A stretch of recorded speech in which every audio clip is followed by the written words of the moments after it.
ఇప్పుడు ఎలక్షన్ టైంలో ఈ సినిమా రిలీజ్ చేస్తున్నా అంటే చాలా సినిమాలు పోస్ట్ పోన్ అవుతున్న పరిస్థితి ఉంది. ఈ టైంలో మీరు రిలీజ్ చేయడానికి కారణం ఏంటి అసలు?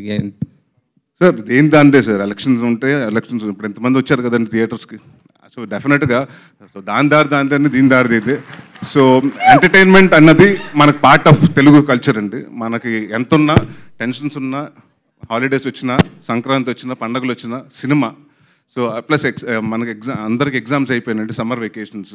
సో చాలామంది బిలో 18 ఉంటారు కదండి, వాళ్ళందరూ సినిమాకి వెళ్ళి బయటకు వెళ్ళాలి కదా. సో డెఫినెట్గా ఫ్యామిలీతో వచ్చే సినిమా. సో దానికోసం టార్గెట్ చేసి పెట్టి 3వ తారీఖు. నరేష్ గారు, సుడిగాడ నరేష్ గారు. సో మీ అందరికీ కొత్తగా ఇంకోటి చెప్తున్నాను, probably I started writing Sudigadu 2. Next year will probably see Sudigadu 2.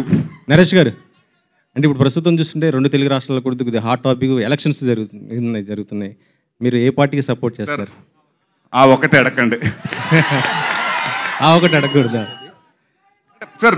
ఇక్కడ మాకు అలాంటి కాదు సార్. ఇక్కడ మా ఒక సినిమాకి వచ్చినప్పుడు ప్రతి కాస్ట్ క్రీడ్ అని కాదండి, అందరూ రావాలి ఒక సినిమాకి. సో ఐఎమ్ నాట్ నాకు పొలిటికల్ ఇంట్రెస్ట్ లేదు. పొలిటికల్గా నేను ఎప్పుడు జాయిన్ అవుతాను అనుకోలేదు, అవ్వను కూడా.